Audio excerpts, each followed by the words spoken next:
Welcome to another Parent Spotlight. Why we bring the spotlight at ELC on the ELC YouTube channel is for our prospective parents and the existing parents to know how we run things here at ELC and how our parents and the children have experienced their journey at ELC.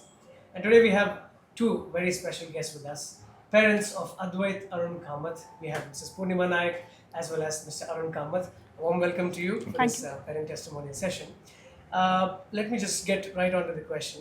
As and when you select a school for your child, now every parent has this thought process in mind. They do a lot of research, a lot of searching around and everything. How has that been? How has that journey been for you, especially in selecting the school and then vouching for your decision that okay, we selected the right school? How has that journey been in the initial stages? So I think, to be honest, this is a school that we used to pass by Oh, okay. when we used to go to our home, and I always used to tell my wife, this was before Advaith was born, Right. that he should study here. There was something about the vibe of this place that told us that this is the right place. Okay. So when he was born, and then when it was time for him to be enrolled to a school, we came here first. Okay. We spoke to Poornima ma'am, we spoke to the management, and we felt that it was the right place. We also interacted with the teachers. We spoke to other parents. We got very good feedback that this is the sort of place where children are looked after. Right. They're given individual attention. There's empathy. There's kindness. There's a lot of love. And teachers are extremely approachable. Right. So as kids from the 80s and 90s who've gone through the grind of rote education and all of that, Yes. we felt that this might be an environment where our child and other children would grow well.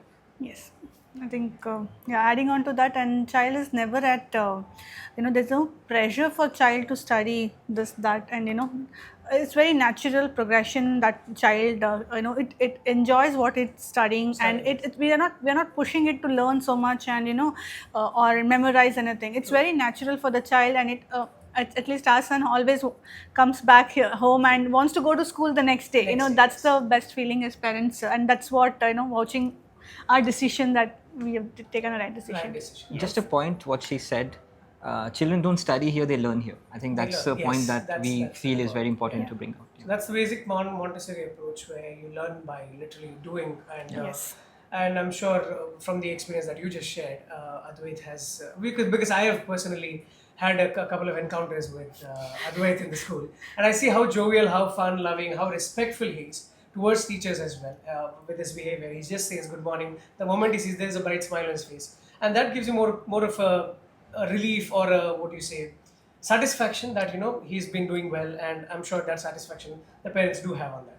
Yeah. At home, what changes have you noticed after him joining ELC? Like, let's say anything, curiosity, independence wise, what changes have you actually noticed at home? I think I want to at this point mention Monica ma'am. Okay. She's been the biggest influence so far Right. in his life. She's somebody we all absolutely admire, respect and love. Part of a family. She's almost a part of our family because she was the one who helped nurture him into like you said, a respectful, kind, loving child. And I'm sure that's the case for other children as well. Children as well, yes. So at home, he's very naughty, but it's the naughtiness that everybody enjoys. His grandparents enjoy it, our And he's neighbors very enjoy respectful, like you rightly pointed out, and he cares for others' feelings. He's very empathetic. I think that's rightly flown from all the teachers here. They kind of tell that you have to take care of other kids' feeling also. Right. I think that's exactly translated at home, and that's about it. Wonderful to know Yeah. how it's been for you. And of course, Monica ma'am, usually she takes care of the children who are just come into transition mode, who have just entered the school, and she's like a mother to them. In the Yes, school. Extended parent is what Extended parent. Yes, As you said, absolutely. she's a part of the family as well. And I'm sure most of the parents would definitely agree on that fact as well. Yeah. Let's get to the ELC's way of communicating, let's say PTMs or updates. How has it been? Has it been transparent with you, or have you been updated not on a daily basis, at least on a weekly basis? Have you been updated? How has that been throughout your journey so far? So I think the point is, I think what we all need to understand, this is not a corporate, Right. right? Everyone has their own challenges. The technology is advancing so much that it's sometimes a bit difficult to keep up with the expectations that parents have. We are okay with that. We get information regularly. We don't expect information every day. Every micromanaged. We don't expect micromanaged information to be sent to us. That's not our expectation. but the progress of the child, any activities that the school is indulging in, anything that they expect him to do. Right. For example, if there's an excursion outside or things like that, Yes. it's all communicated well in advance. And whenever there's been a challenge, the management has been kind enough to explain to us why there was Why a there challenge. was a Yeah, challenge. yeah. And so I think it's important that we as the parent community also give the benefit of the doubt to the management, because end of the day, everybody wants our children to do well. To do well. Yeah, 100%. I think Seesaw has been wonderful that way in terms of communicating, what the activities child needs to do in advance. That's been there. There has been calendars that, show and tell is going to happen next month. It's planned very much in advance, which helps us also as, that way the communication has been fantastic.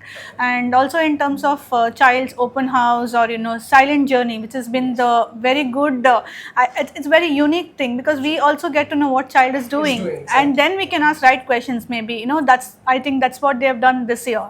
That's been good for us. Yeah. So silent journey, just to point out on the silent journey part, not a lot of parents are quite aware of what silent journey does. As you rightly said,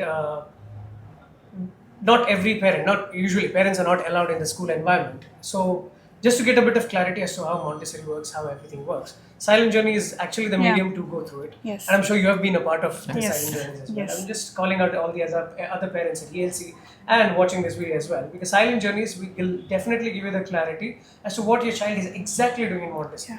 And Montessori is just becoming a norm now, that most of them want to do this kind of education. So probably this might definitely help in that front.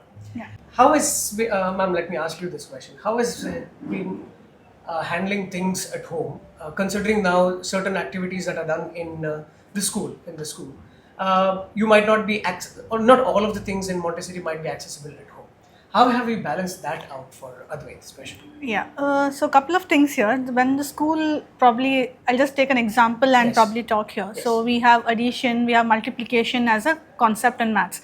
So what school has done is that, which I really appreciate, and as you rightly pointed out, Montessori materials are very expensive and it's difficult to afford in many cases. So what school has done is, they kind of give us a mock way of doing it. For example, a paper pen model, a simple cut and do the pasting something. So we have been following that, whatever school has been doing, and it is a little tedious job to do, and you have to do that hundreds, tens, and once you have to paste that paper, cut it into small bites. It will take a little bit of efforts, but that has worked well for us. And the after effects of that, when the child does addition, mathematics using those materials, we see how that translates. So that is one way of looking at it.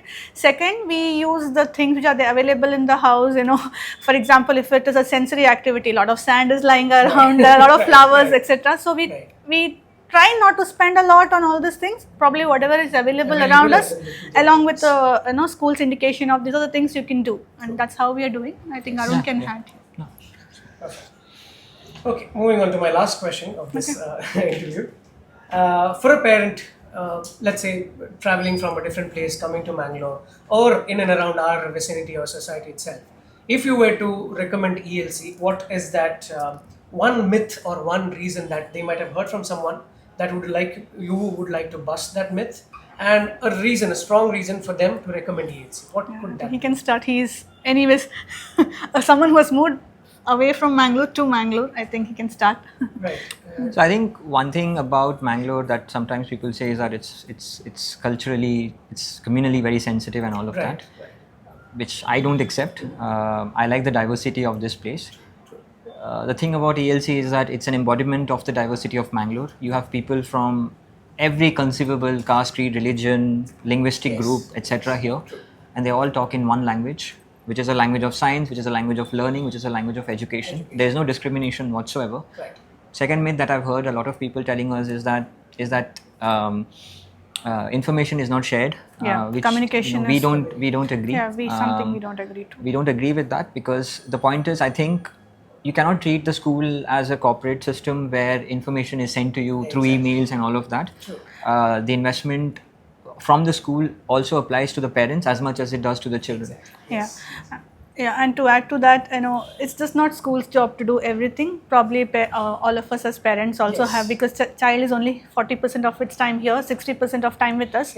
So I think the Montessori comes home as well. So Yes. it's for us to make the child complete 100% Montessori Right. along with the school. So it just doesn't stop at school is what I. Yeah. So if a child does not know what 5 times 2 is, It's if he okay. doesn't remember it, it's okay.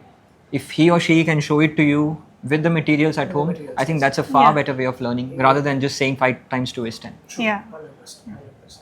And it should be hand in hand. So the management, the school, as well as the parents. Yes, we I think actually should work. equal both hand in efforts hand. are equal equal. efforts have to be there. Yeah.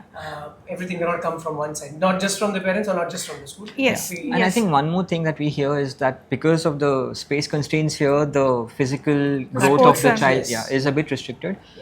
I've heard that there's a place nearby called Prakrida where the kids Prakriti, go yes. once Yeah. a week. Go there to play, yes. I also think that, again, as parents, we should also encourage our children to play in the evenings when they're not at school. Definitely. Definitely. I understand it's difficult. Both of us are working. Sometimes it's difficult to make time out, but I think it's just something that Yeah. we have to adjust True. if we want our kids to be developed 100%. 100%. 100%. And then the activities keep happening here. But Yeah. post that, I think if there are certain activities that the child is interested in, Yeah. definitely they can be a part And each of child those will have their programs. own interests. So 100%. badminton, swimming, To know etc. what interest they are actually interested in, it will be easier that they go around in the school and do those activities, and then the parents Yeah. get to know, okay, my child is actually excited in this, and then we can actually yeah. pursue that. Yeah, and Prakrida has been a good value addition to Yes. the extended sort of a playground where kids are enjoying. Enjoy, and it's not quite far. It's just It's just around right there. there. Yeah, it's just right 2 here. minutes from here, and we take our children by the school transport Yeah. anyways. Yeah. So it's safe on that way. Yeah. Thank you so much for spending Thank your you, Ravi. valuable time, and it means a lot for us that you have had such a beautiful experience, quite a mixed experience as well. It's not always smooth sailing, Absolutely. but we are so glad that you're part of ELC. And Advaith is part of ELC because every teacher who comes around him loves Advaith, and we're thankful for taking your time and sharing your experience with us. Thank you so Thank you. much. Thank you so so much. much. And to the parents watching, we'll come up with more parent spotlights so that you have a better clarity as to how we have things running here in the Montessori environment and at ELC. So stay tuned. Thank you very much. Thank you.